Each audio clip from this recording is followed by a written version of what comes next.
दोस्तों, आज हम देखने वाले हैं गैस्ट्रो इंटेस्टाइनल मूवमेंट, यानी कि खाने की मूवमेंट हमारे स्टमक में से नेक्स्ट स्मॉल इंटेस्टाइन में एंड लार्ज इंटेस्टाइन में कैसे होती है। इस मूवमेंट को हमने नाम दिया है गैस्ट्रो इंटेस्टिनल मूवमेंट, यानी कि GIT। अभी क्या होता है? GIT motility refers to the contraction of smooth muscles of gastrointestinal tract for mixing and propelling of its content. ये क्या कह रहा है कि कॉन्ट्रैक्शन होते हैं हमारी इंटेस्टाइन में, हमारी ईसोफेगस में एंड स्टमक में। मसल्स के जो है वो कॉन्ट्रैक्शन होते हैं, जिसके थ्रू कॉन्ट्रैक्शन के थ्रू जो कि फूड है वो आगे जाता है। तो हम इसकी प्रोसेस देखते हैं कैसे फूड आगे जाता है। जैसे कि अगर हम देखें, ये है हमारा ह्यूमन डाइजेस्टिव सिस्टम कंप्लीट। तो फूड हमने खाने के बाद, जब हमने फूड को खा लिया, उसके बाद फूड आता है हमारी ईसोफेगस में, उसके बाद जाता है हमारा स्टमक में, देन स्मॉल इंटेस्टाइन, और उसके बाद लार्ज इंटेस्टाइन में जाके बाहर एक्सक्रीट आउट कर दिया जाता है, जो भी हमारा वेस्ट मटेरियल लास्ट में बचता है।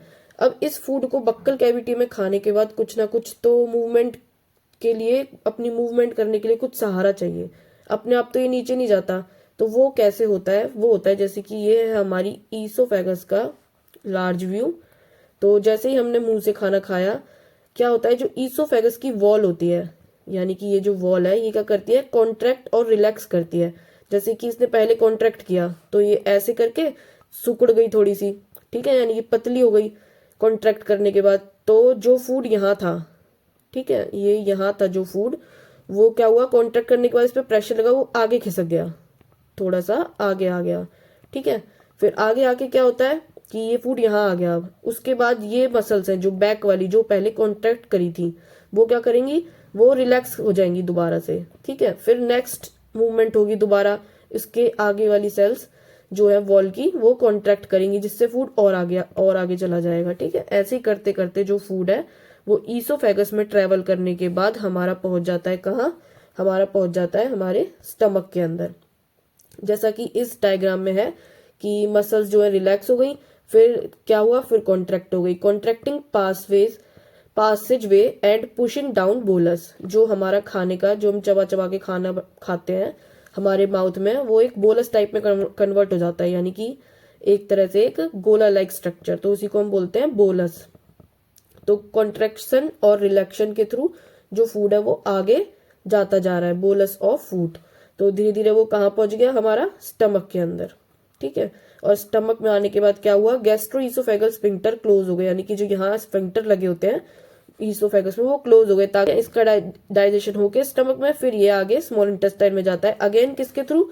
जब हमारी स्टमक की बॉल क्या करती है? कॉन्ट्रैक्शन एंड रिलैक्स करती है। उससे क्या होता है? मिक्सिंग भी अच्छी तरह हो जाती है, और वो फूड को आगे जाने के लिए रास्ता देते हैं, यानी कि उसे आगे जाने के लिए प्रेशर देते हैं, ठीक है। तो वही इस डायग्राम में है कि पहले हमारी मसल कॉन्ट्रैक्ट करी, जिससे कि जो फूड यहाँ था वो यहाँ आ गया आगे, ठीक है। उसके बाद दोबारा से मसल वाली रिलैक्स हुई, फिर आगे वाली दोबारा मसल्स ने फिर से कॉन्ट्रैक्ट किया। तो ऐसे ऐसे करके फूड जो है अपना रास्ता बनाता जा रहा है डाउन वे स्टमक के अंदर, ओके। तो ऐसे ही पूरे जो हमारा डाइजेस्टिव सिस्टम है, पूरे में क्या होता रहता है? हमारा पेरिस्टालसिस मूवमेंट।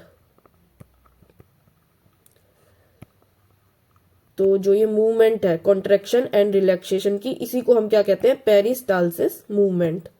तो यही होती है हमारे इसमें, हमारे डाइजेस्टिव ट्रैक में, यानी कि गैस्ट्रो इंटेस्टाइनल ट्रैक में।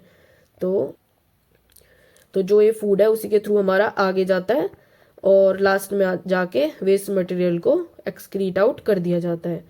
तो ये था हमारा गैस्ट्रो इंटेस्टाइनल मूवमेंट, यानी कि GIT।